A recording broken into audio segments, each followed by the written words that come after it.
At this point, I'm fairly certain my neighbor thinks I'm an idiot. Not because he's ever said that. Dr. Rowanvale barely says anything at all. No, I know because he currently stands in front of me at 6 in the morning, staring silently at the disaster unfolding in my hallway, while I'm wrapped in approximately 14 feet of pink yarn. This looks worse than it is, I told him. Rowan looked at the yarn trailing from my arm to my apartment door, then to the crochet hook tangled in my hair, then back to me. His expression didn't change. It never changed. Honestly, I respected the commitment. Okay, I admitted. It might actually be exactly as bad as it looks. Silence. I shifted awkwardly. You could at least pretend to be surprised. Nothing. Not even a blink. See. Terrifying. The man was like a haunted Victorian painting that occasionally paid rent. I'd lived across from Rowan for 3 years, and I still knew almost nothing about him besides. He was a surgeon. He hated loud noises. He drank coffee like his life depended on it. He owned more gray sweaters than any human being reasonably should. Meanwhile, Rowan unfortunately knew everything about me. Mostly because I never stopped talking. I talked when nervous. I talked when excited. I once explained the entire history of crochet hooks while he was actively trying to unlock his apartment door. In my defense, he never told me to stop. He just stared at me with those dark, exhausted eyes while silently suffering, which somehow made me talk more. A dangerous cycle for everyone involved. Rowan stepped closer and gently untangled yarn from my wrist with calm, careful movements. His hands were unfairly nice. Not that I noticed regularly.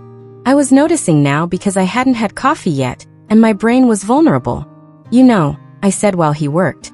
Most neighbors would ask questions. He finally spoke. You'd answer them. I gasped dramatically. A full sentence before sunrise? Are you feeling all right? His expression flattened further somehow. Amazing. Truly a gift. Once free, I rubbed my wrist triumphantly. Thank you, mysterious hallway cryptid. Rowan handed me the yarn ball. I smiled. And there it was again, that tiny almost expression he got sometimes. Not quite annoyance. Not quite amusement.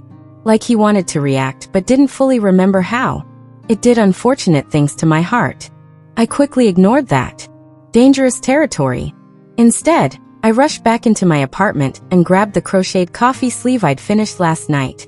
When I returned, Rowan was still standing there patiently holding his work bag, like a man deeply reconsidering his life choices. I made you something. He looked down at the blue coffee sleeve. Tiny stitched hearts lined the edges. His eyes lifted slowly toward me. And listen. I know Rowan rarely spoke, but the man had powerful eye contact.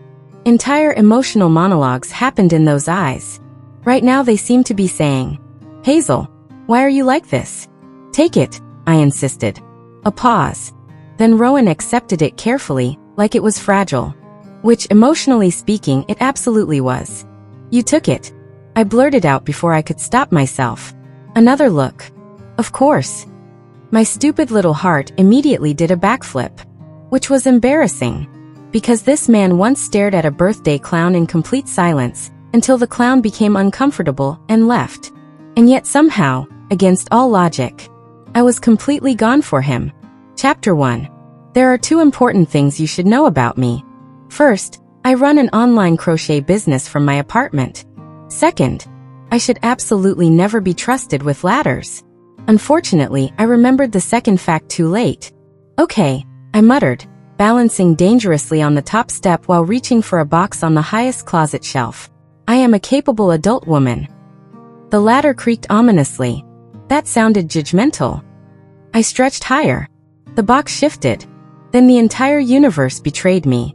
One horrifying second later, I was falling backward directly into a mountain of yarn bins. The crash echoed through my apartment like a small natural disaster. Pain exploded through my ankle. I lay there in stunned silence surrounded by flying skeins of yarn.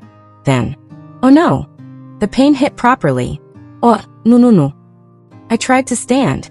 Immediately regretted it. Terrible decision, I hissed, collapsing back onto the floor. My phone sat abandoned on the couch approximately 10 miles away. Wonderful. Excellent. This was how I died. Crushed beneath discounted alpaca wool. I considered my options carefully. then groaned dramatically. "Rowan." Silence. I waited. Nothing. I inhaled deeply. "Rowan Vale, your favorite neighbor is experiencing a crisis." 3 seconds later, someone knocked once on my apartment door. See, the man pretended to hate me, but we both knew he had terrifyingly fast response times whenever I sounded distressed. "Doors open," I yelled. The door swung inward, and there he was. Tall, broad-shouldered, dark-haired, wearing charcoal gray scrubs after what was probably a 14-hour shift, because apparently the man didn't believe in sleep. His eyes immediately scanned the apartment. The destroyed yarn bins. The fallen ladder. Me crumpled dramatically on the floor. His gaze narrowed. "I fell," I explained weakly. Rowan stared at me for one long second. Then at the ladder. Then back at me. "Obviously." I gasped. That was sarcasm. Silence. But I caught it. And honestly, I felt weirdly honored. Rowan crouched beside me, movements calm and efficient. "Where?" "My ankle." "Move it." "I would rather not." Very comforting bedside manner. He gently touched my ankle, careful but firm. I immediately grabbed his shoulder. "Oh, okay, that hurts. That definitely hurts." His jaw tightened slightly. "Can you stand?" With dignity? "No." Another almost expression flickered across his face. I was 90% sure it was amusement. Honestly, getting emotional reactions out of Rowan felt like spotting a rare bird in the wild. Very rewarding. Before I could say anything else, he slipped one arm behind my back and the other beneath my knees. Then suddenly, I was airborne. My brain stopped functioning. "Rowan." Silence. "You're carrying me." He stood effortlessly. "Yes." "Oh my God." He started toward the couch. Meanwhile, I was having a full internal crisis. Because listen, I had imagined Rowan carrying me before. Not in a weird way. Okay, maybe a little weird. But usually those fantasies involve dramatic rainstorms or life-threatening danger. Not me losing a fight against storage organization. His chest was warm beneath the thin fabric of his scrubs. He smelled faintly like coffee and clean laundry. This was terrible for my emotional stability. "You're staring," I blurted nervously. Rowan looked down at me. I realized immediately that I'd said the wrong thing because now I was staring harder. "Fantastic. Perfect. Bury me now." He carefully set me onto the couch. "Hospital," he said simply. I blinked. "What? You need an X-ray." "No, I don't." One look from Rowan. I folded immediately. "Maybe I do." He nodded once like he'd expected this outcome all along. Which honestly rude. While Rowan searched for my shoes, I watched him quietly move around my apartment. Most people saw him as cold, intimidating, unfriendly, but they didn't see this version. The man who automatically cleaned up fallen scissors so I wouldn't step on them. Who noticed my heating broke before I did because he heard me sneeze through the wall. Who silently brought me soup every single time I got sick without ever acknowledging it afterward. Rowan cared in quiet ways. Small ways. The kind you could miss if you weren't paying attention. Unfortunately for me, I noticed everything about him. And that was becoming a serious problem. He returned holding my sneakers. Then paused. His eyes landed on the half-finished crochet project beside me. A dark gray scarf. I'd been making it secretly for him.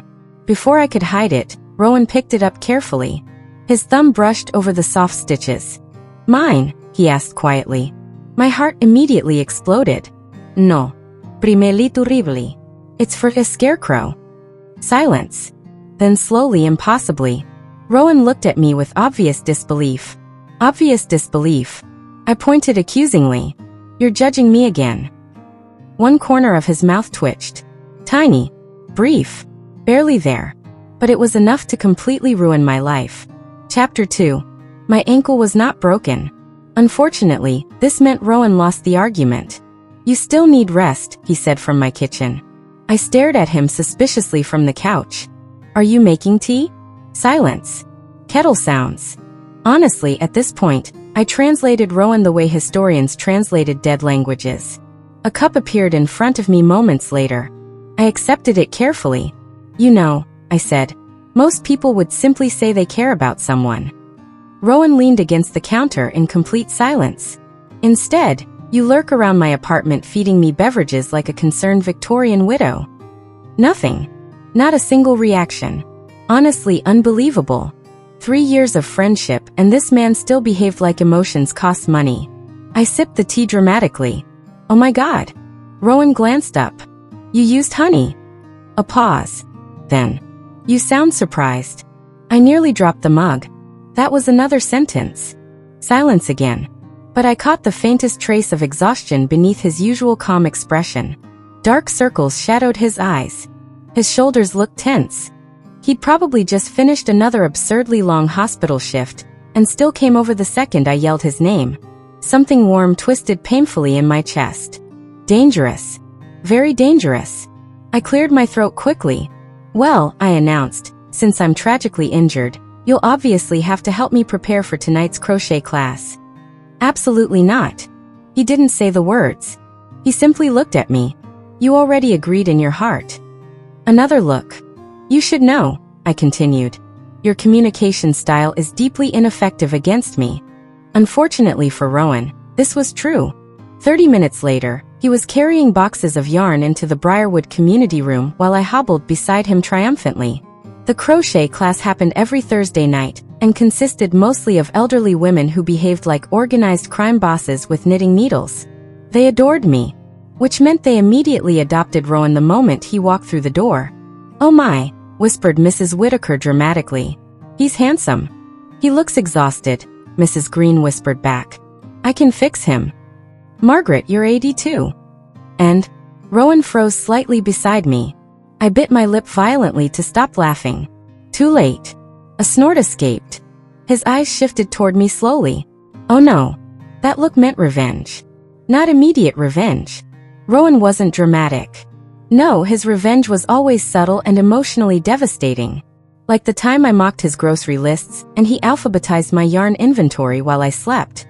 Terrifying behavior. Ladies, I announced brightly, this is my neighbor Rowan. The entire room stared at him. Rowan stared back like a man trapped in a social nightmare. Mrs. Green patted the seat beside her. Sit down, dear. He did not move. Mrs. Green narrowed her eyes. I leaned closer helpfully. She once chased a teenager with a cane for disrespecting handmade scarves. A pause. Then Rowan quietly sat down. Smart man. I grinned victoriously and handed him a crochet hook. His expression immediately became deeply offended. This is a 5mm hook, I explained. Beginner friendly. He held it cautiously like surgical equipment designed by chaos. Honestly? Fair. Now, I said, clapping excitedly. Today we're learning basic chain stitches. Rowan looked at the yarn. Then at me. Then back at the yarn like it had personally insulted him. This seems inefficient, he murmured. Mrs. Whitaker gasped loudly. You take that back. I meant, no negativity in the yarn circle, doctor. I covered my mouth to hide my laughter. This was incredible. The terrifying surgeon who intimidated entire hospital departments was currently being bullied by grandmothers over crochet etiquette. And somehow, he was letting them. An hour later, I nearly choked on my tea when Rowan successfully completed his first row of stitches. The room erupted into applause. Mrs. Green looked ready to cry. Oh, he's gifted. Rowan looked alarmed by this accusation. I leaned over to inspect his work. And froze. His stitches were annoyingly perfect. What, I said slowly, is this? Silence. You're good at this. A shrug. No. Rowan, mine didn't look that neat for months. Another shrug. I narrowed my eyes suspiciously. Have you secretly crocheted before? No. You hesitated. I didn't. You absolutely did. His gaze shifted away for half a second. I gasped dramatically loud enough to startle 3 retirees. Oh my God. Every head turned toward us. I pointed at Rowan in betrayal. You practiced. The room went silent. Rowan remained motionless, which unfortunately for him, was basically a confession. Mrs. Whitaker clutched her chest. The doctor practiced crochet at home? I stared at him in complete shock. When? Silence. When I slept. Nothing. Oh my God. You crocheted in secret like some kind of emotionally repressed grandmother. One tiny twitch appeared near Rowan's mouth. Not quite a smile. but close enough to make my stomach flip stupidly. Traitorous organs. Absolutely traitorous.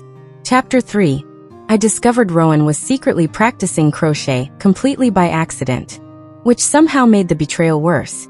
You lied to me, I whispered dramatically in the apartment hallway the next morning. Rowan unlocked his door calmly. I omitted information. That's literally sophisticated lying. Silence. He stepped inside his apartment, then attempted to close the door in my face. I blocked it immediately with my sock-covered foot. You practiced crochet alone. You were loud. I gasped. That's your defense? You explain every step. Well, obviously. Teaching requires verbal communication, Rowan. Some of us participate in society. He looked down at my foot still wedged against the door. I lifted my chin stubbornly. We're not done. Unfortunately for me, Rowan had learned my weaknesses over the years. Without warning, he held up a travel mug. Blueberry coffee. My favorite. I narrowed my eyes suspiciously. Are you bribing me? Silence. Yes, I answered myself sadly. And it's working. He handed me the coffee, then closed the door directly in front of me. Rude. Emotionally unavailable. Unreasonably attractive. Honestly exhausting. I took one sip of the coffee and immediately forgave him, which said deeply concerning things about my personality. 3 days later, revenge became necessary. Because Rowan Vale had made a catastrophic mistake. He appeared at my apartment door wearing the scarf I'd crocheted for him. Not unusual on its own.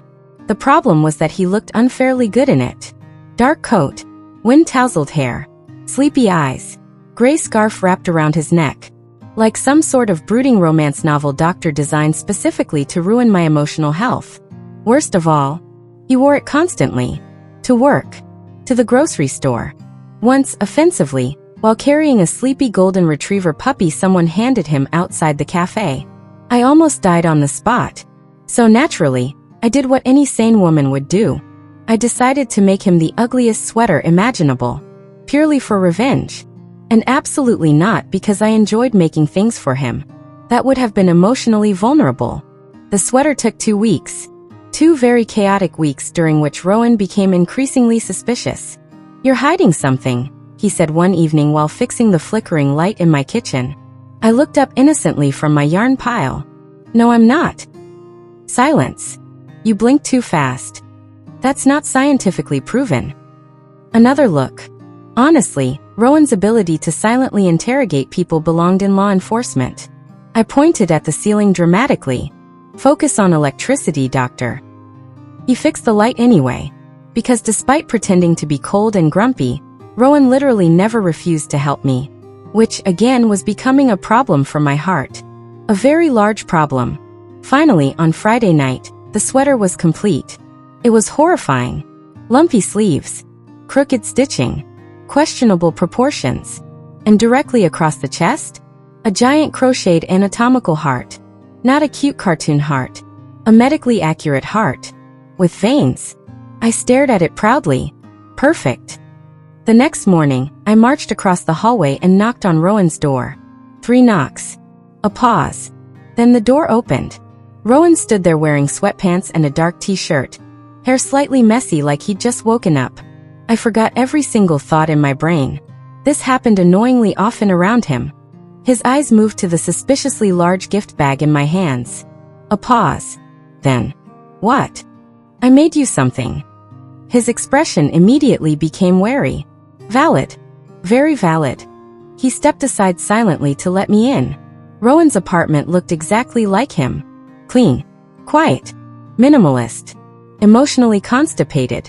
Meanwhile, my apartment currently contained 3 abandoned yarn mountains and a spoon I lost 4 days ago. We were very different people. I shoved the bag toward him excitedly. Open it. He slowly reached inside, pulled out the sweater, and froze. I waited, then waited longer, then dramatically grabbed his arm. You have to say something. Silence. Oh my God, is it too ugly? Rowan looked down at the sweater again. Then very carefully, ran his thumb across the crocheted heart. His expression changed slightly. Softened. It's anatomically correct, he said quietly. Well, obviously. You're a heart surgeon. I wanted to be respectful. Another pause. Then, before I could prepare myself emotionally, Rowan pulled the sweater on immediately. My brain short-circuited. Because somehow, he looked good in it. How was that possible? The sweater looked like an exhausted medical textbook. And yet Rowan stood there looking warm and unfairly handsome, and devastatingly domestic. I stared at him in horror. This isn't how this was supposed to go. His gaze lifted toward mine. I pointed accusingly. You were supposed to hate it. Silence. Then finally, no. My stomach flipped. Hard. Because Rowan rarely spoke. Which meant every word mattered more. And somehow, hearing that soft quiet no while wearing the ridiculous sweater, I made him felt more intimate than it probably should have. Dangerous. Extremely dangerous. Then Rowan glanced toward the mirror near the hallway. A long pause followed. The sleeves are uneven. I gasped loudly. Excuse you. One corner of his mouth twitched. The man was learning sarcasm. Society was doomed. Chapter 4. I realized something was wrong with Rowan on a Tuesday. Not because he said anything. Obviously. The man treated communication like a limited natural resource. No, I noticed because he forgot his coffee. For most people, forgetting coffee wouldn't mean much. For Rowan Vale, it was equivalent to a medical emergency. I stared at the untouched mug sitting outside his apartment door. Then at my own apartment door. Then back at the mug. Concerning. Usually he grabbed it before leaving for work. Every morning, same routine. 6:12 a.m. door opens. 6:13 terrifyingly silent doctor acquires coffee. 6:14 I annoy him before sunrise. Tradition. But this morning nothing. I frowned and knocked lightly on his door. No answer. Another knock.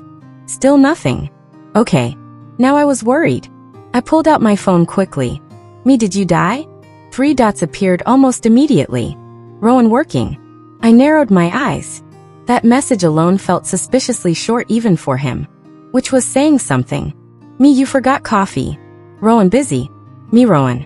Rowan Hazel. Me, don't hazel me. Rowan working. Rude. Deeply rude.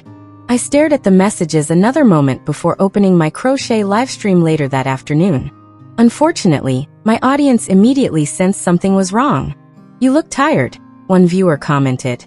I'm fine. I lied while aggressively untangling yarn. Another comment appeared instantly. Did hot doctor neighbor upset you? I regretted mentioning Rowan online exactly every single day of my life. Especially after one accidental balcony appearance turned him into an internet phenomenon. Apparently women found silent exhausted surgeon who looks emotionally unavailable attractive. Which honestly raised concerning societal questions. I'm not upset, I muttered. I'm just worried he's overworking himself again. The chat exploded.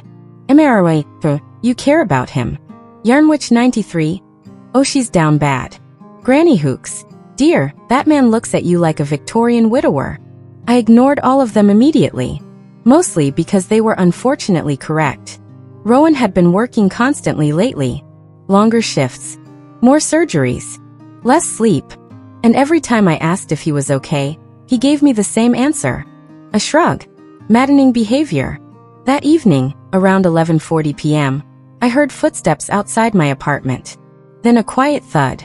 I opened the door instantly. And froze. Rowan sat on the hallway floor with his head tilted back against the wall, eyes closed. Still in scrubs. Still wearing the ugly heart sweater beneath his coat. Something in my chest tightened painfully. Rowan.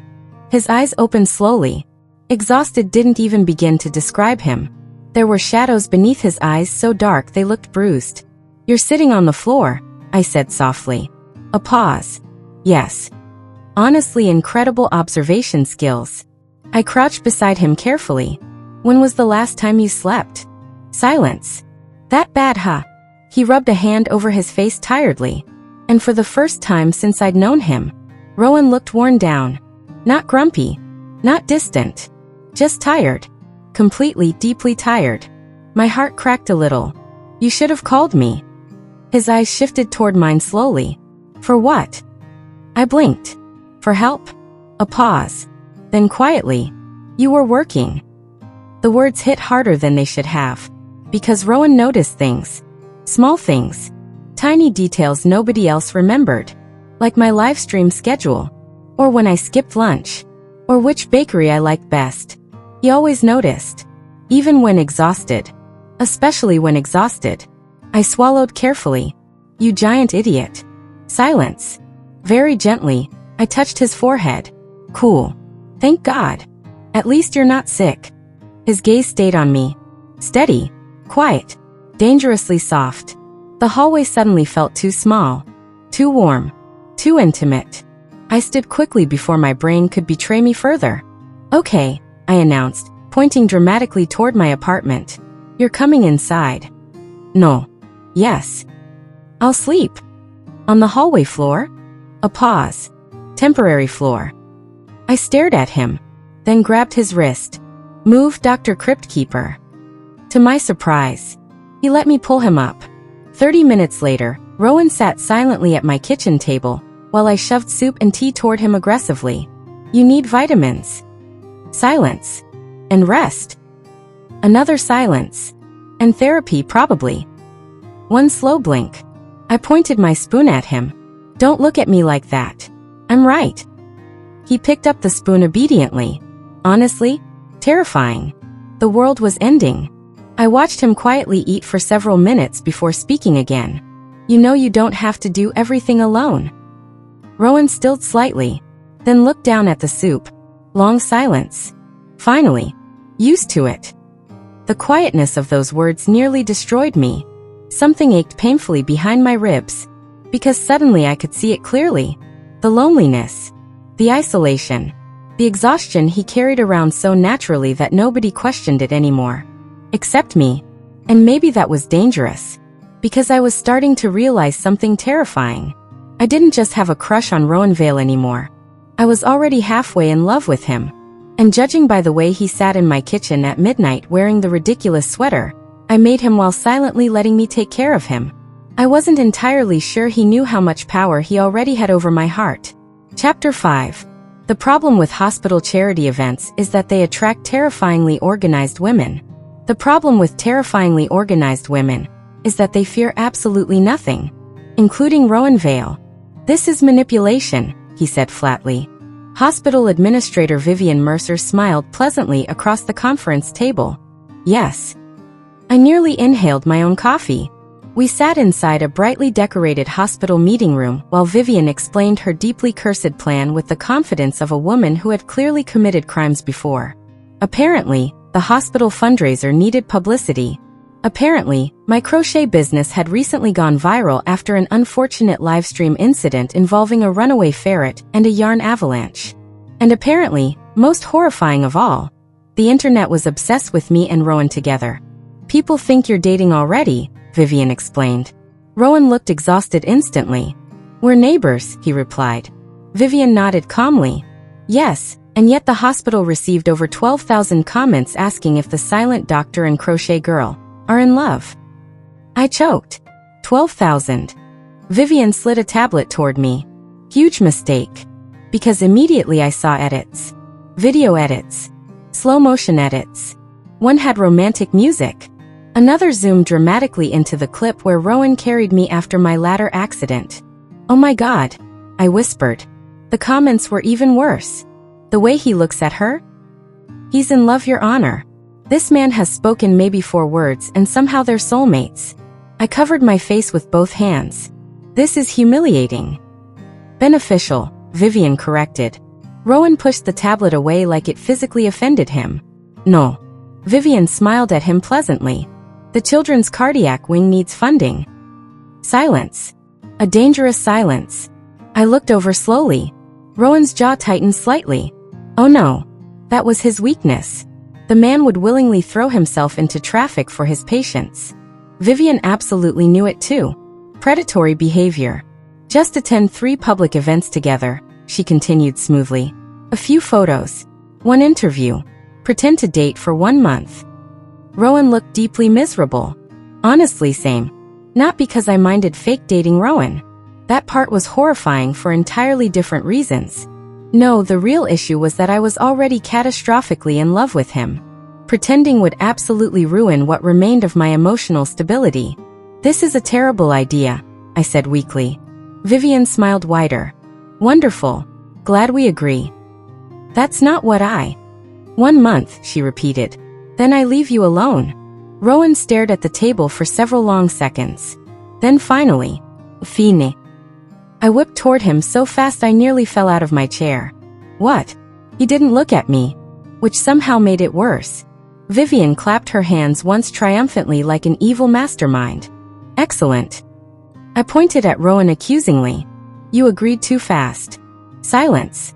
You hate public attention. Another silence. You once hid in a supply closet to avoid small talk. Strategic. I gasped. Vivian stood immediately before either of us could escape. Perfect. Your first appearance is tomorrow night at the hospital gala preview dinner. Then she left. Just walked away. Like she hadn't personally destroyed my life. I turned slowly toward Rowan. This is your fault. No. You literally agreed. You panicked. I panicked professionally. Silence. Then annoyingly. Yes. I narrowed my eyes. You're enjoying this. One slow blink. Which unfortunately probably meant yes. Traitor. The next evening, I stood in front of my bathroom mirror experiencing what scientists would professionally call a breakdown. This is fake. I told my reflection firmly. My reflection looked unconvinced. You are attending one dinner. With your neighbor. Who you are not in love with. A pause. Okay, maybe a little. My phone buzzed. Rowan outside. That was it. No greeting. No punctuación. Peak Rowan communication. I opened my apartment door and immediately forgot how breathing worked. Because Rowan stood in the hallway wearing a black suit. A black suit. Hair neatly pushed back. Dark eyes lifting toward me slowly. And listen. I already thought Rowan was attractive in his usual exhausted surgeon way. But this was criminal. Actual criminal behavior. He looked so unfairly handsome that I genuinely lost track of every thought in my brain. His gaze moved over me once. Then paused. And stayed there. Long enough for my pulse to completely betray me. You clean up nice, I blurted nervously. Silence. Then quietly. You too. My soul immediately left my body. Because Rowan almost never complimented people. Not because he was rude. He just seemed genuinely unaware compliments existed. Which meant every rare one felt devastatingly sincere. I grabbed the hallway wall for emotional support. Dangerous. Extremely dangerous. Then Rowan stepped closer slightly. Very slightly. But enough for me to notice the faint scent of his cologne. Warm. Clean. Subtle. This man was going to kill me accidentally. You nervous? I asked quickly before I could spiral further. A pause. Yes. I blinked. Honestly shocked. You are. He nodded once. My heart melted instantly. Because Rowan admitting nervousness felt equivalent to spotting a solar eclipse. Rare. Beautiful. Emotionally destabilizing. Without thinking, I reached up and adjusted his tie gently. The hallway went completely silent. Rowan froze beneath my hands. And suddenly I became painfully aware of how close we were. His eyes dropped briefly toward my mouth. My stomach flipped violently. Oh no. Oh no. This was fake dating. Fake. So why did it suddenly feel terrifyingly real? Chapter 6. If there's one thing I learned at the hospital gala preview dinner, it's this. Rich people are terrifying. They stand in clusters holding tiny glasses of expensive liquid, while saying things like, "Summering in Milan was spiritually exhausting." Meanwhile, I once ate cereal with a serving spoon because all my clean dishes were in the dishwasher. Different worlds. Very different worlds. This place hates me. I whispered to Rowan as we entered the ballroom. His hand settled lightly against my lower back. Steady. Warm. Entirely too natural. You're fine, he said quietly. I almost walked directly into a decorative ice sculpture. Because Rowan touching me this casually should have been illegal. The worst part? He didn't even seem aware he was doing it. Meanwhile, I was one accidental hand touch away from cardiac arrest. People immediately turned toward us as we entered. Whispers spread across the room. Phones appeared. Oh God. This was a mistake, I muttered. No. That confidence is suspicious. Rowan glanced down at me briefly. You look scared. I looked up sharply, because there it was again. That terrifying thing Rowan did where he noticed emotions before I admitted them out loud. I don't belong here, I admitted quietly. His gaze stayed on me for one long moment. Then, stay anyway. My stupid heart nearly burst into flames. How did he keep doing that? How did a man who barely spoke somehow say exactly the right thing every single time? Before I could recover emotionally, Vivian appeared beside us like a wealthy fairy godmother fueled by manipulation. You two look wonderful, she said smugly. We're leaving, I informed her immediately. No, you aren't. Fair point. She guided us farther into the ballroom, while photographers snapped pictures. Every flash made Rowan visibly more uncomfortable. His shoulders tightened slightly. His expression flattened further. I moved closer instinctively. And to my surprise, he relaxed. Just a little. Something warm bloomed quietly in my chest. Then disaster arrived wearing designer heels. Rowan. The female voice sliced cleanly through the room. I turned, and immediately understood why romance novels described women as elegant. Because this woman was absurdly beautiful. Tall, polished, dark red dress, perfect posture. The kind of woman who probably drank wine correctly and never accidentally glued herself to furniture. Meanwhile, I once microwaved aluminum foil. The woman's eyes landed on me briefly before returning to Rowan. And suddenly the atmosphere changed. Subtly, but unmistakably. Rowan went very still. Oh no. My stomach dropped instantly. Hazel, Vivian whispered beside me, visibly horrified. I completely forgot she'd be here. Excellent. Fantastic. Love that for me.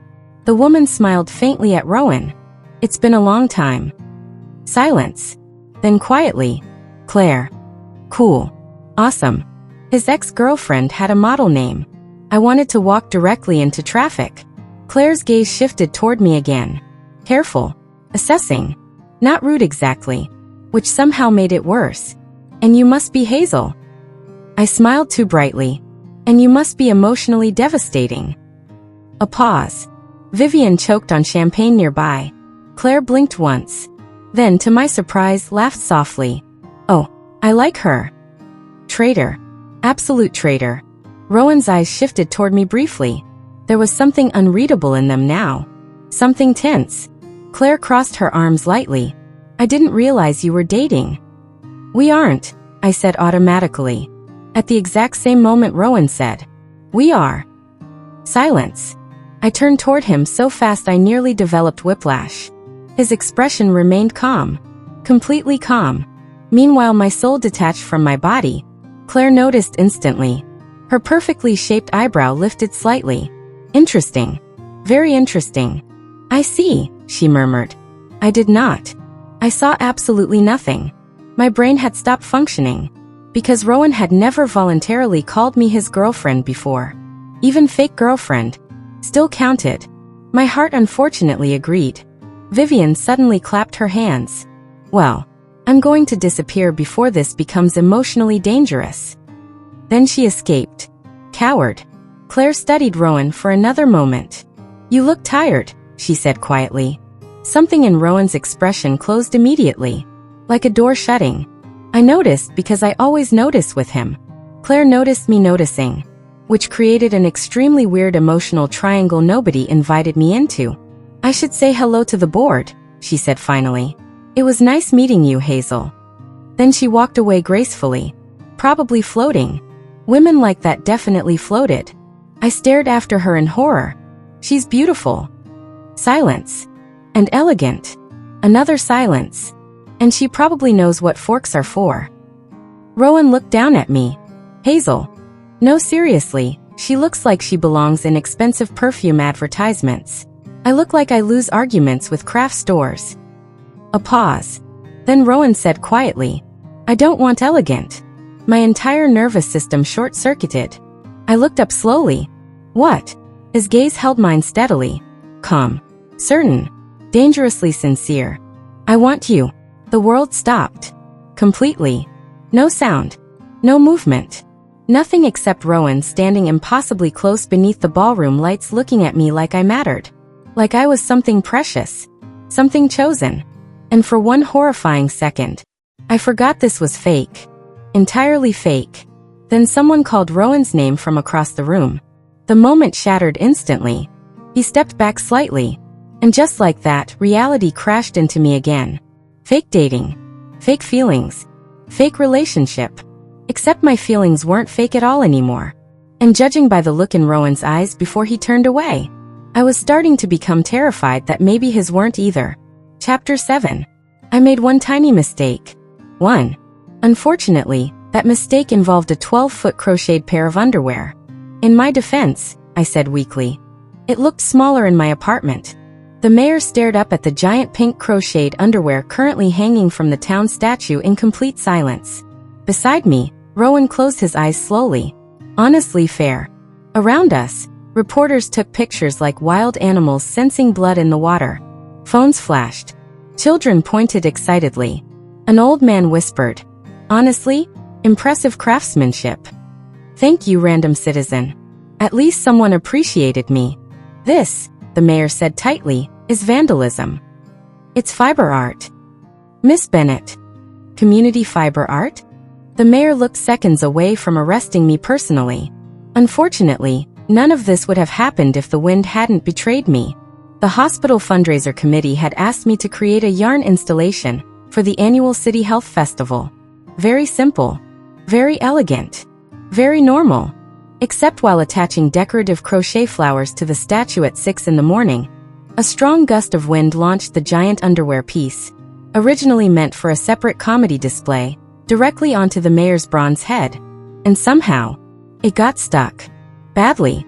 I crossed my arms defensively. The craftsmanship is excellent. Beside me, Rowan made a sound. Tiny. Quiet. Suspiciously close to a laugh. I whipped toward him immediately. "Are you laughing at me?" Silence. His shoulders moved once. Gasp. "Oh my God, you are." Another tiny shoulder movement. I pointed at him in betrayal. "You're supposed to support me emotionally. You climbed a statue. For charity. You crocheted giant underwear. For whimsy." The corner of Rowan's mouth twitched. The man was dangerously close to smiling now. This was not a drill. Meanwhile, the mayor looked spiritually exhausted. "Can someone please remove it?" 3 city workers attempted. None succeeded. One nearly fell into the fountain. I rubbed my forehead. This is becoming a stronger metaphor for my life than I'd prefer. A reporter suddenly shoved a microphone toward me. "Miss Bennett, is this another publicity stunt involving your relationship with Dr. Vale?" I blinked. "What?" The reporter pointed between us excitedly. "The internet calls you the yarn couple." I wished for death immediately. Beside me, Rowan looked deeply unimpressed by the phrase, yarn couple. Which honestly hurt my feelings a little. The reporter continued enthusiastically. "People online think Dr. Vale secretly helped make the underwear." I stared at Rowan slowly, then at the reporter, then back at Rowan. "Did you?" Silence. Long silence. Dangerously long silence. My jaw dropped. "Rowan." The reporter gasped louder than me. "You contributed?" "I suggested reinforcement stitching," Rowan admitted quietly. I stared at him in complete betrayal. "You participated in giant underwear engineering?" It kept unraveling. "And your solution was structural support?" A pause. "Yes." I grabbed my chest dramatically. "This is the hottest thing you've ever done." The reporter made a choking noise. Rowan blinked once. And very faintly. His ears turned red. Oh, that was new." I immediately moved closer with predatory excitement. "Rowan." Silence. "You're blushing." "No. You absolutely are." Another pause. "The sun." "It's cloudy." "Nothing." I grinned victoriously. This was the greatest day of my life. Unfortunately, it became worse approximately 30 seconds later. Because while everyone argued beneath the statue, the underwear slipped. Very slowly. Very ominously. Then directly dropped onto the mayor. Complete silence filled the square. The mayor stood frozen beneath 12 feet of pink crocheted disaster. A child started clapping. Someone laughed. Then suddenly everyone was laughing. Even the reporters. Even the city workers. And horrifyingly, even Rowan. Not fully. Not loudly. But enough. A real laugh. Low and brief and warm enough to completely derail my nervous system. I turned toward him in stunned disbelief. Because Rowan almost never laughed. Not openly. Usually his amusement appeared as microscopic facial movements and occasional sarcasm. But this was real. And beautiful. And absolutely worth public humiliation. His eyes met mine. Still smiling slightly. Something soft settled between us then. Quiet. Private. Like for one tiny moment the chaos disappeared completely. Then the mayor shouted from beneath the underwear. "Why is it scented?" I covered my face immediately. "Oh no." Rowan looked at me slowly. "Scented." I peeked through my fingers.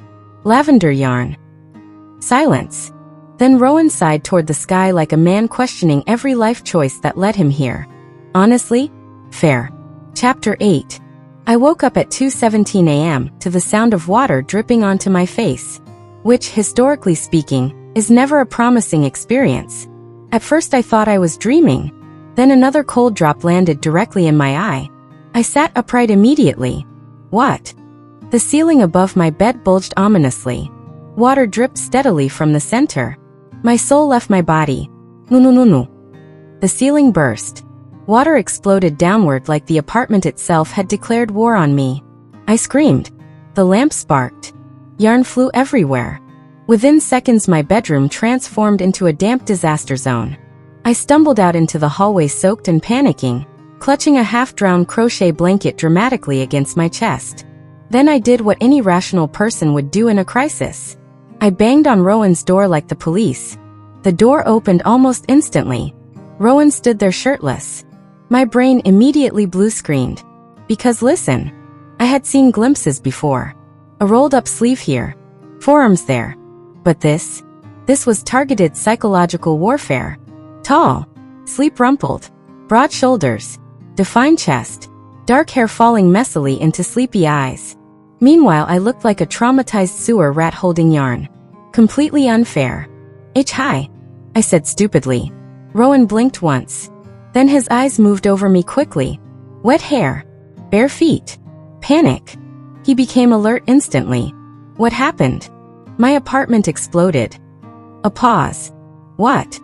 Water. I cried, pointing wildly. There's so much water, Rowan. The ceiling gave up on life. He was already moving before I finished speaking. Past me. Into my apartment. Still shirtless. This was a hostile environment for my emotional well-being. I followed him helplessly. Water covered the floor now. My poor yarn baskets floated gently through the living room like tiny colorful boats. This is devastating, I whispered. Rowan grabbed towels from the bathroom immediately. Power. I think the lamp tried to murder me. Stay out. I obediently stayed near the doorway while Rowan moved through the apartment calmly despite the chaos. Honestly, the man handled emergencies so efficiently it was borderline attractive. Actually no. Not borderline. Extremely. He shut off the leaking water valve, checked the electrical outlets, and somehow managed to look annoyingly competent the entire time. Meanwhile I was emotionally holding a funeral for my crochet supplies. One of the alpaca skeins survived. I informed him tearfully. Silence. Then. Congratulations. Thank you. 10 minutes later, the building superintendent arrived, took one horrified look at my ceiling, and announced the words that ruined my life. Yeah, she can't stay here tonight. I stared blankly. What? Water damage. Ceilings unstable. Wonderful. Fantastic. Love that for me. The superintendent looked toward Rowan. Dr. Vale. Got room for her? I opened my mouth immediately. No. Yes, Rowan said calmly. I whipped toward him. He did not look at me. Traitor. Absolute traitor. 15 minutes later, I stood inside Rowan's apartment holding an overnight bag while trying not to panic. Because this felt dangerously domestic. Too domestic. Rowan handed me one of his t-shirts silently. It was enormous. Soft. And smelled like him. I nearly passed away. You don't have to do this, I said weakly. Silence. Then. You do it. My heart folded in on itself immediately. Because he was right. I absolutely would. Without hesitation. Which meant Rowan knew that too. Dangerous knowledge for a man to possess. While I changed in his bathroom, I stared at my reflection suspiciously. You are not going to romanticize this, I warned myself. A pause. Even though his shampoo smells unfairly nice. When I stepped back into the living room wearing Rowan's giant t-shirt, he looked up from the couch. And froze. Completely froze. My pulse immediately tripped over itself. Because Rowan never froze. The man remained calm during literal medical emergencies. Meanwhile, now he stared at me like his brain had temporarily stopped functioning. Interesting. Very interesting. I shifted awkwardly. It's just a shirt. His gaze flickered away instantly. Right. Oh, that was definitely something. I sat carefully on the opposite end of the couch before noticing the blanket folded beside him. I blinked. You're sleeping on the couch? Yes. No. Silence. Rowan, this is your apartment. Another silence. You need actual sleep. You're already exhausted. I've fine. That sentence has literally never been true. One long look passed between us. Then quietly. Hazel. The way he said my name should honestly be studied in laboratories. Low. Soft. Dangerously gentle. I tightened my grip on the blanket immediately. We can share the bed. I blurted before my brain approved the statement. Silence. Absolute silence. Even the apartment seemed shocked. Rowan stared at me motionlessly. I could physically feel my own heartbeat now. Oh my God. I whispered. Forget I said that. No. I blinked. What? Another pause. Then very carefully. Okay. My soul exited my body. Because suddenly this became real. Very real. Too real. We changed sides of the bed like two deeply awkward strangers trying not to acknowledge the unbearable tension in the room. The mattress dipped slightly as Rowan laid down beside me. Not touching. But close enough that I could feel his warmth. Close enough that every nerve ending in my body became deeply aware of him. The room fell quiet. Dark. Still. Then. You snore? I whispered nervously. No. Okay, good, because I drool sometimes. Silence. Then unbelievably. I know. I turned so fast I nearly fell off the bed. You know. A pause. Movie night. Memory hit instantly. 3 months ago. I'd fallen asleep during a terrible action movie marathon in his apartment. Oh my God. Another silence. Then quietly, almost impossibly soft. It was cute. My heart stopped functioning completely. Because Rowan Vale almost never said things like that. And hearing it now, in the dark, half asleep, voice rough with exhaustion, felt catastrophically intimate. I stared at the ceiling for the next 3 hours, questioning every decision I'd ever made. Chapter 9. The orange cat appeared 3 days after the flood. And immediately chose violence. Look at him, I whispered emotionally, crouched beside the alley behind Briarwood Apartments. He's just a tiny baby. The cat hissed directly into my soul. Rowan stood beside me holding 2 grocery bags, and the expression of a man already regretting his existence. It hates you. No, it doesn't. The cat swatted my hand. Hard. I gasped. That was playful. It attacked you. Affectionately. The cat looked approximately 1 inconvenience away from committing homicide. Naturally, I fell in love immediately. I'd spotted him earlier while heading home from the craft store. A fluffy orange menace lurking near the dumpsters with 1 torn ear and enormous judgmental eyes. Now 30 minutes later, I remained stubbornly crouched in the alley trying to bribe him with turkey slices while Rowan silently questioned my survival instincts. Come here, little guy, I coaxed softly. The cat narrowed his eyes, then looked past me toward Rowan, and froze. Interesting. Very interesting. Because suddenly the tiny demon cat became cautious. Still angry, but quieter. I slowly turned toward Rowan. Animals like you. Silence. The cat cautiously approached him. Not me. Him. I pointed accusingly. Unbelievable. Rowan looked equally confused. The cat sniffed his shoe, then sat down beside him calmly, like they'd signed a secret agreement. Traitor. Absolute traitor. You don't even like cats, I muttered. A pause. They're fine. The cat rubbed against Rowan's leg. I grabbed my chest dramatically. Oh my God. Another pause. He chose you. Rowan looked down at the cat silently. Then very slowly, reached down to scratch behind its ears. The cat purred instantly. I nearly fainted on the spot. Because this was deeply unfair. There should honestly be laws against attractive men being unexpectedly gentle with animals. The cat closed his eyes contentedly. Meanwhile, I was emotionally disintegrating in an alley behind my apartment building. This is targeted psychological warfare, I whispered. Rowan glanced at me. What? You're standing there looking all tall and quiet while petting a homeless cat like some emotionally unavailable Disney prince. Silence. The cat purred louder. You even match aesthetically. I continued bitterly. Both of you look like you distrust happiness. Another pause. Then Rowan did something horrifying. He smiled. Small. Sleepy. Barely there.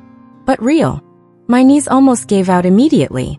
The cat, apparently sensing my weakness, chose that exact moment to launch himself directly at me. Claws out. I screamed. The turkey slices flew dramatically through the air. The cat missed me entirely and attached himself to Rowan's sweater instead. Chaos erupted instantly. He's climbing you. I noticed. Why is he climbing vertically? The cat scaled Rowan like a tree with terrifying determination. And somehow Rowan remained calm. The tiny orange psychopath eventually settled across Rowan's shoulders triumphantly like an aggressive scarf. I stared in awe. You've been chosen. Silence. The cat headbutted Rowan's jaw affectionately. My heart folded in half. Okay, no, I announced. I can't compete with this emotionally. Rowan carefully lifted the cat into his arms. The little demon immediately curled against his chest. Traitorous animal. I narrowed my eyes. You realize we have to keep him now? No. Yes. We're not keeping alley creatures. He already lives with us spiritually. Another silence. Then. Hazel. That's legally binding. He sighed quietly through his nose.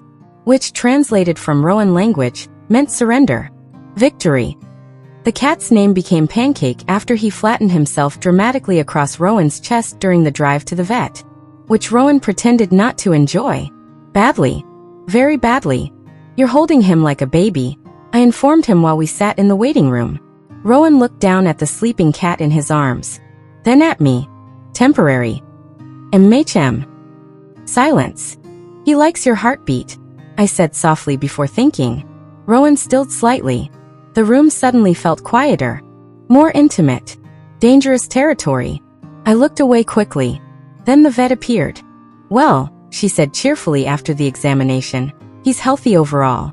Just underfed. Pancake immediately bit Rowan's sleeve. The vet blinked. Spirited though. That's one word for it, I muttered. The vet smiled warmly. You two are his parents then? I opened my mouth instantly. No. Yes, Rowan said calmly. I froze. The vet nodded happily. Wonderful. Then she walked away before I could recover emotionally. I turned toward Rowan slowly. You said yes. Silence. You called us his parents. Another silence. Pancake purred between us like a tiny furry traitor. Rowan scratched behind the cat's ears carefully. Then quietly. He'd be upset if separated. I stared at him. At the cat. At the soft expression Rowan wore when he thought nobody noticed. And suddenly something terrifying hit me. This man already acted like we belonged together. Like sharing responsibilities was natural. Like building a life beside me wasn't something strange or temporary. And maybe he didn't even realize he was doing it. But I noticed. God, I noticed everything. Then Pancake suddenly launched himself from Rowan's arms directly onto my face. I screamed. Rowan caught the cat effortlessly. And for the first time since I'd known him, he laughed openly. A real laugh. Warm. Deep. Unrestrained. People in the waiting room turned to stare. I didn't even care. Because Rowan smiling like that felt rare enough to stop the world. And unfortunately for my already doomed heart, I would probably spend the rest of my life chasing the sound of it. Chapter 10. I knew Rowan was getting worse when Pancake started waiting by his apartment door at night. Cats notice things. Especially orange cats fueled entirely by chaos and emotional manipulation. For the past week, Pancake had developed a routine. 7 p.m., scream for dinner. 8 p.m., attack my yarn. 11 p.m., sit outside Rowan's apartment staring at the door like a tiny furry widow. Which meant Rowan was coming home late again. Very late. Too late. I sat cross-legged on my couch with Pancake in my lap, while staring at the clock. 1:14 a.m. Still nothing. This is unhealthy, I informed the cat. Pancake bit my finger. Thank you for your support. The lock across the hallway finally clicked around 1:32. Pancake launched off my lap immediately. I opened my door before Rowan even stepped fully inside his apartment. He froze slightly upon seeing me. Tall, exhausted, tie crooked, eyes shadowed with fatigue. Something in my chest hurt instantly. You're awake, he said quietly. You're alive. A pause. Yes. I crossed my arms. That answer lacked confidence. Silence. Pancake rubbed against Rowan's legs while meowing dramatically. Traitorous little beast. Rowan bent automatically to pick him up. The cat immediately sprawled across his shoulder like emotional support roadkill. Honestly, you forgot dinner again, I said softly. His eyes lifted toward mine briefly. I ate. You had coffee. Silence. I can literally smell espresso on your soul, Rowan. One tired blink. I stepped closer before he could retreat into his apartment. You look awful. Thank you. You know what I mean. Another silence. God. Sometimes talking to Rowan felt like trying to emotionally interrogate a stone wall. A very attractive stone wall. With nice hands. Dangerous thoughts. I shook them away aggressively. Come with me. No. Yes. Tired. That's exactly the problem. He looked genuinely too exhausted to argue properly, which was honestly more alarming than anything else. Eventually, he followed me into my apartment with Pancake still draped across his shoulders like a judgmental scarf. 30 minutes later, Rowan sat at my kitchen table while I aggressively made grilled cheese sandwiches. You're hovering, he murmured. I'm monitoring. For what? Signs of collapse. Silence. Then. Dramatic. I pointed the spatula at him. You fell asleep standing up last week. A pause. That happened once. You walked into your apartment plant. It moved. It's a fern, Rowan. The corner of his mouth twitched faintly. Victory. Small victory. I placed a plate in front of him triumphantly. Eat. He obeyed immediately. Honestly concerning behavior from a man usually this stubborn. I sat across from him quietly while he ate. And really looked at him. The exhaustion had settled deeper lately. Not just physical tiredness. Something heavier. Like he was carrying too much for too long. You lost a patient, I said softly. Rowan stilled. Not visibly. Most people wouldn't notice. But I did. Always. A long silence stretched between us. Then finally. 8-year-old. My heart cracked instantly. Oh. Oh no. Rowan looked down at the plate in front of him. Expression calm. Too calm. That terrifying kind of calm people wear when they're holding themselves together by force. I'm sorry, he whispered. Another silence. Then quietly. Parents cried. The words nearly destroyed me. Because Rowan cared so deeply. Too deeply sometimes. He carried every loss inside himself like punishment. I moved before thinking. Crossed the kitchen. Knelt beside his chair. And very gently took his hand. He froze. Not pulling away. Not moving at all. Just still. His hand was warm beneath mine. Slightly rough from endless hospital hours. You can't save everyone, I said softly. His jaw tightened immediately. I should. There it was. The impossible standard. The crushing weight he carried around silently every single day. My chest ached painfully. Rowan. Silence. You're human. Another silence. His eyes finally lifted toward mine. God. That look. So tired. So guarded. And underneath it all. Hurting. I don't know how to stop, he admitted quietly. The confession hit me like a physical thing. Because Rowan almost never admitted weakness. Never asked for comfort. Never let people see the cracks. But right now he was looking at me like he was exhausted from carrying the world alone. And suddenly loving him felt less like falling, and more like breaking open. Without thinking, I reached up and touched his face gently. His eyes closed immediately, like he was starved for softness.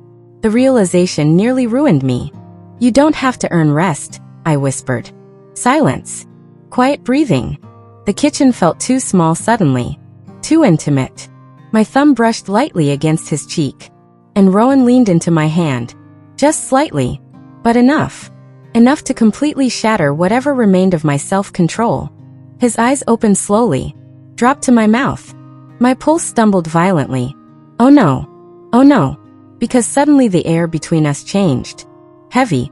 Warm. Dangerous. And Rowan looked at me like he wanted something. Something terrifyingly close to me wanting him too. Then Pancake jumped directly onto Rowan's head. We both jerked apart instantly. The cat screamed.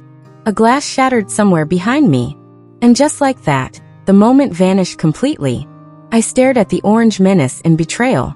"You furry little criminal." Pancake blinked proudly. Meanwhile, Rowan rubbed a hand over his face tiredly. But this time, he was smiling. Chapter 11.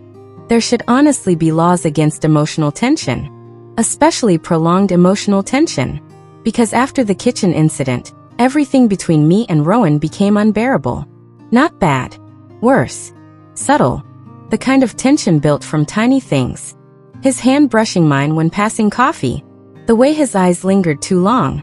How silence around him no longer felt empty. Just full. And dangerous. Meanwhile, my brain had become completely uninhabitable. "You're spiraling again," my best friend Lily informed me over video call. "I am not spiraling. You just described his forearms for 7 consecutive minutes." In my defense, Lily stared at, "Honey, that man is in love with you." I nearly threw my phone. "He is not. He literally raises your apartment rent emotionally every time he looks at you." That sentence makes no sense. You know exactly what I mean. Unfortunately, I did. Because lately Rowan looked at me differently. Softer. Closer somehow. Like there were words sitting behind his silence that he didn't know how to say. And the worst part? I wanted those words desperately. Dangerously desperately. Which meant I needed distance. Immediately. Naturally, the universe ignored me completely. Because 2 days later, Rowan knocked on my apartment door holding takeout containers. "Roof," he said simply. I blinked. "You're inviting me somewhere voluntarily?" Silence. Should I call witnesses? One tired look. God, he was cute when mildly annoyed. That realization alone was ruining my life.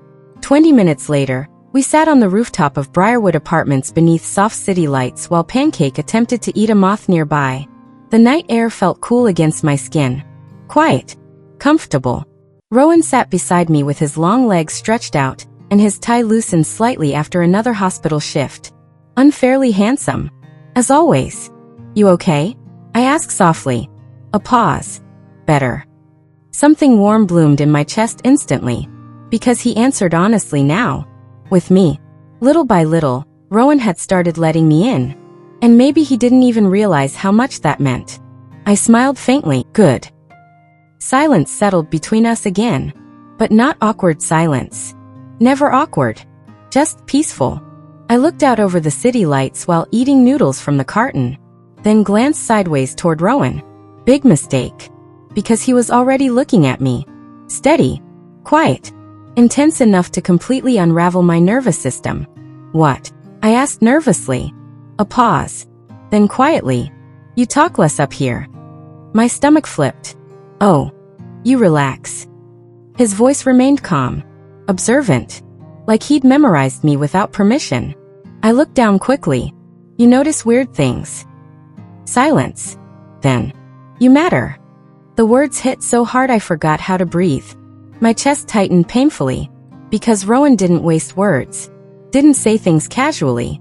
Which meant every quiet sentence carried terrifying weight. I laughed weakly. "You really need to stop saying devastating things so calmly."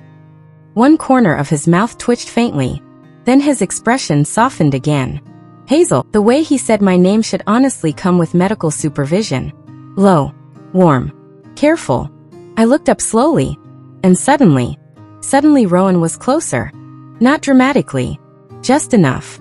Enough that I noticed the tiny scar near his jaw, the tiredness in his eyes, the way he looked at me like I was something fragile he wanted to hold carefully. My heartbeat became violent. "Rowan," I whispered. Silence. His gaze dropped to my mouth. Mine dropped to his. And oh God.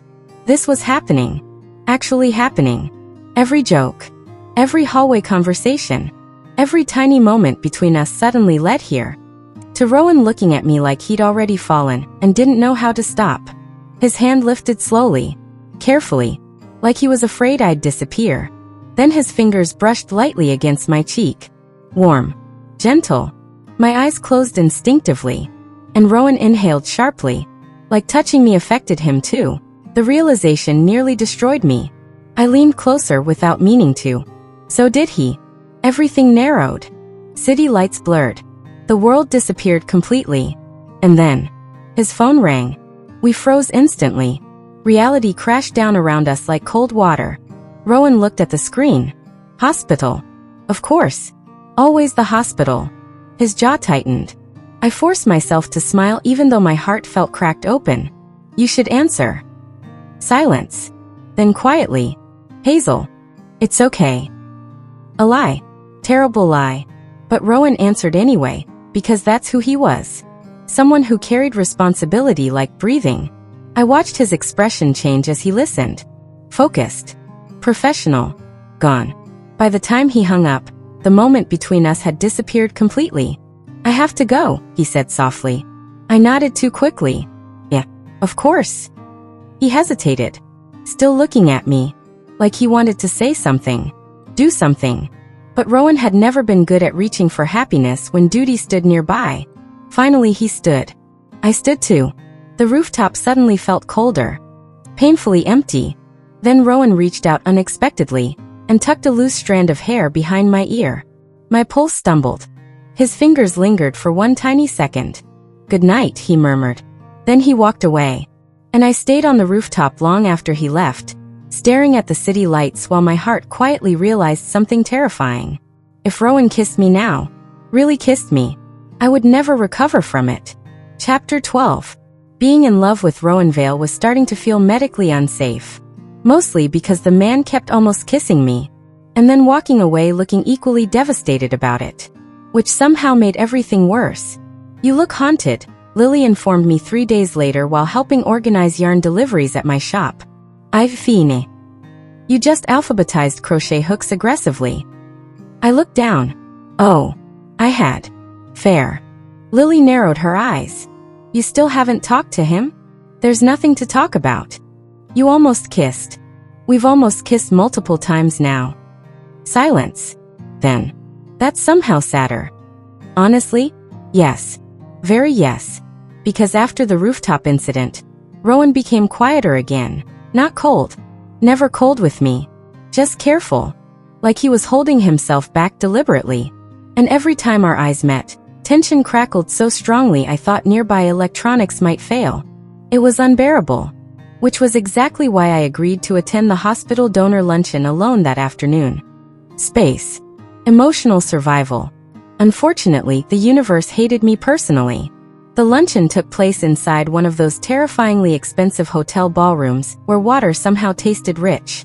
I stood near the dessert table pretending not to panic socially when I spotted Rowan across the room, and immediately forgot how human behavior worked. Black suit. Sleeves rolled slightly. Hair messy like he'd run his hand through it too many times. He looked tired. Beautiful. Dangerously familiar. Then I noticed who stood beside him.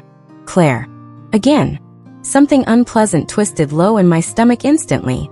She smiled at him while adjusting his tie gently. Too gently. Too naturally. And Rowan didn't stop her. I froze. Across the room, Rowan looked up suddenly. Our eyes met immediately. Something shifted in his expression. He stepped forward like he wanted to come toward me. Then Claire touched his arm.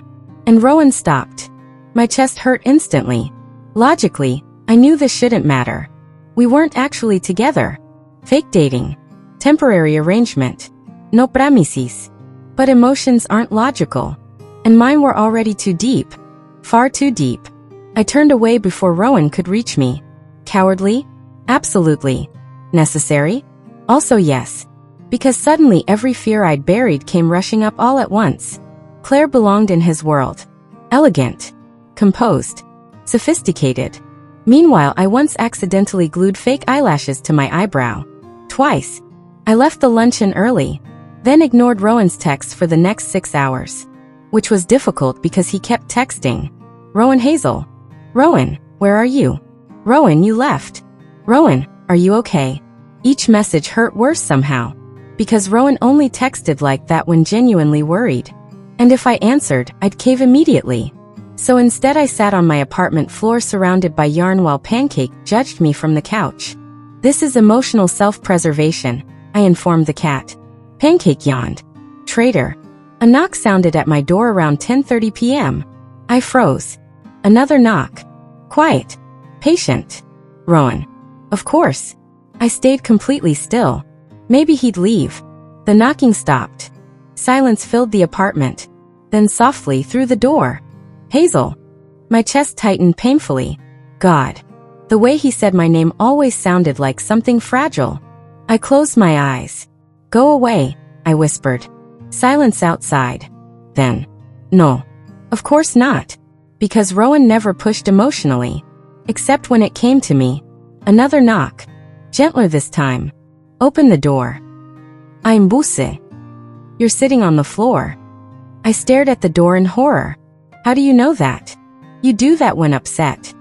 My heart cracked a little because he noticed everything. Always. I stood slowly and opened the door before I could lose my nerve. Rowan stood there holding takeout containers. And looking worried. Actually worried. Dark eyes searching my face carefully. What happened? He asked quietly. I crossed my arms immediately. Nothing. Silence. One look. Honestly, his ability to silently call me out was infuriating. You ignored me. You were busy. A pause. Hazel. With Claire. There. The hallway went still. Understanding flickered across Rowan's face instantly. And confusion. Actual confusión. She's organizing the donor board. I blinked. What? She fixed my tie because you weren't there. My brain stopped. What? Silence. Then more quietly. You always fix it. Oh.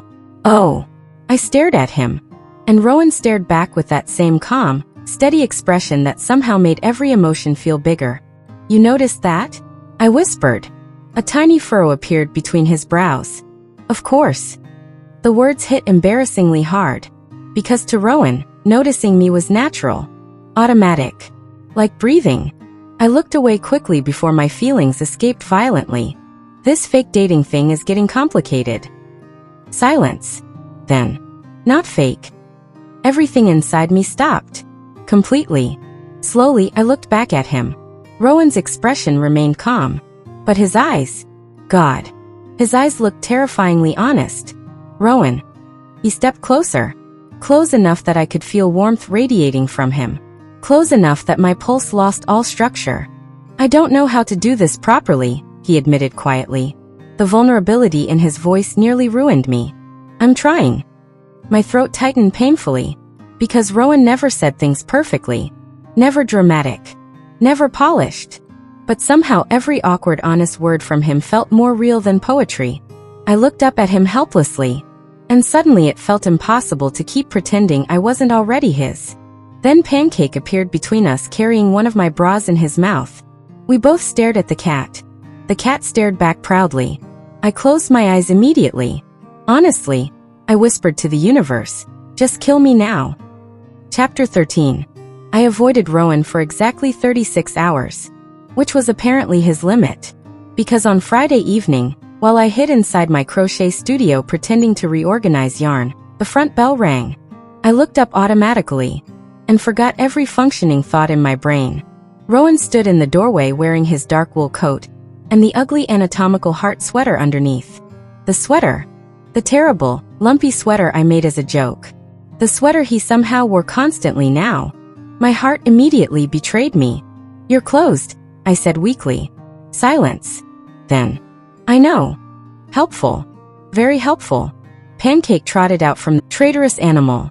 Rowan picked him up automatically before walking farther inside.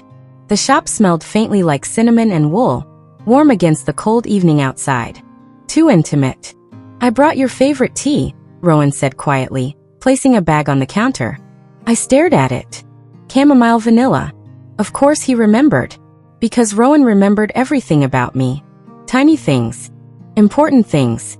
All the things nobody else noticed. Dangerous man. I crossed my arms tightly. You can't just show up being thoughtful. Silence. Why? That's not the point. Another pause. Then Rowan looked at me steadily and said the sentence that nearly ended my life. You're avoiding me. I blinked. You noticed? His expression did not change. Honestly, sometimes I forgot other people couldn't read me as easily as Rowan could. A dangerous level of familiarity had settled between us somewhere along the way. I looked down at the counter. This is hard. Silence. Then more softly. For me too. My chest tightened painfully. God. I couldn't do this halfway anymore. Not when every almost touch, yeah, but it stopped feeling fake. Another silence. Through remembering. Through wearing the stupid sweater. Through letting me matter and make Hazel. A pause. Dark blue yarn. Half finished. I stared. What is that? Then quietly. Scarf. My brain short-circuited. You made me a scarf? A pause. Attempted. I grabbed the scarf carefully like it was made of glass. The stitches were messy. Uneven. Clearly difficult for him. And suddenly I realized. Rowan had been learning crochet seriously. My throat tightened painfully. You practice, yes. You hate hobbies. No. You literally called knitting thread management last year. A startled laugh escaped me. And Rowan, because suddenly I understood. Even when he didn't know how. I looked down at the crooked scarf again. Then back at him. And finally asked the question living inside my chest for months now. Silence filled the shop. Warm. Heavy. Then Rowan stepped closer until there was barely space between us. His gaze held mine steadily. Terrifyingly, I love you. The world stopped. No dramatic speech. No perfect timing. Just Rowan. Quiet and honest and looking at me like the truth itself hurt to hold inside anymore. My eyes burned instantly. You do. A tiny furrow appeared between his brows. Like he couldn't believe I didn't already know. Yes. Oh. Oh God. That expression alone nearly killed me. I laughed shakily through sudden tears. You're really bad at this. I know. And emotionally repressed. Yes. And kind of terrifying. A pause. So I burst into helpless laughter. And suddenly Rowan smiled too. Small. Warm. Beautiful enough to completely ruin me forever. Then he touched my face carefully. Like he always did. Like I was precious. His thumb brushed beneath my eye gently. And this time, when he leaned down, nothing interrupted us. No hospital calls. No misunderstandings. No orange demon cat carrying underwear. Just Rowan, kissing me softly beneath the warm shop lights while my entire heart unraveled stitch by stitch. And honestly, it felt exactly like coming home. Epilogue. 6 months later. There are several things nobody tells you about dating a quiet man. For example, they remember everything. Their rare compliments can legally stop your heart. When they finally get clingy, it's emotionally catastrophic. Rowan. Silence. Rowan. Still silence. I looked down at the giant surgeon. Pancake snored beside him dramatically. Honestly, the two of them together looked like they paid taxes jointly. Outside our living room, which still felt unreal sometimes. Not because Rowan officially moved in no. That part happened accidentally. First he left spare clothes. Then coffee.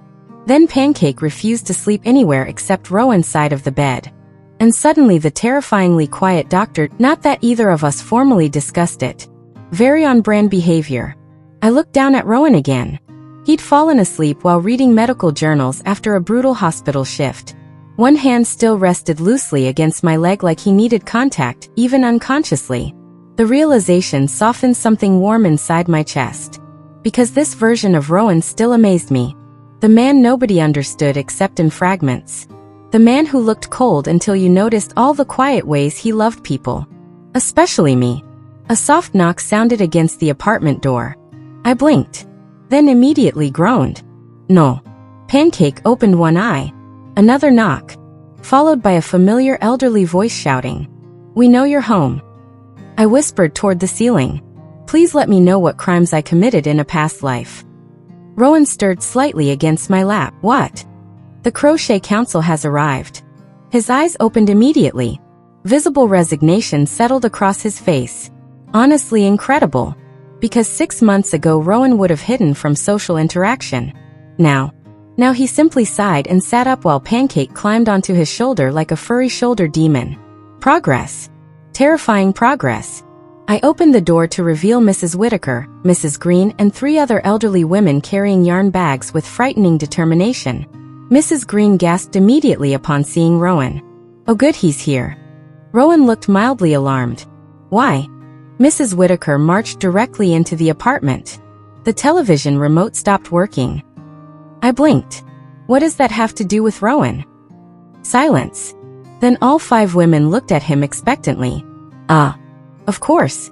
Because somewhere along the way, to be fair, they weren't entirely wrong. Mrs. Green pointed accusingly at him. "And bring that scarf you're making, Hazel." I whipped around so fast I nearly developed neck damage. "You're making me another scarf?" Rowan froze. Caught. Completely caught. The elderly women erupted instantly. "He carries yarn in his work bag now.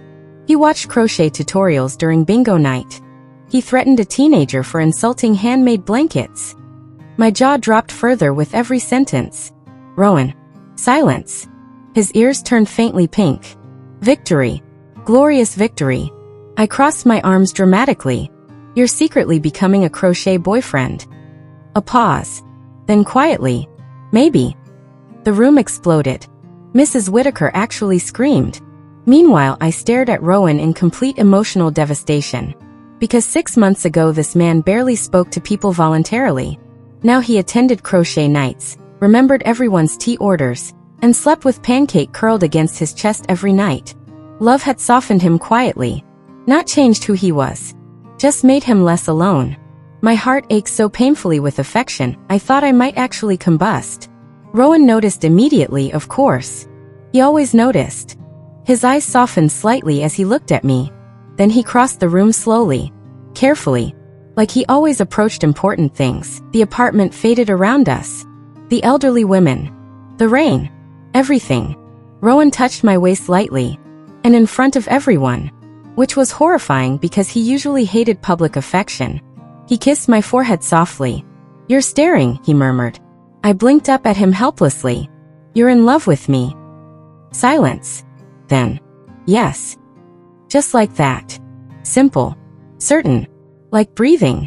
And somehow that quiet little yes still felt powerful enough to remake my entire world. Pancake screamed suddenly from Rowan's shoulder. Mrs. Green burst into tears. And I started laughing so hard I nearly fell over.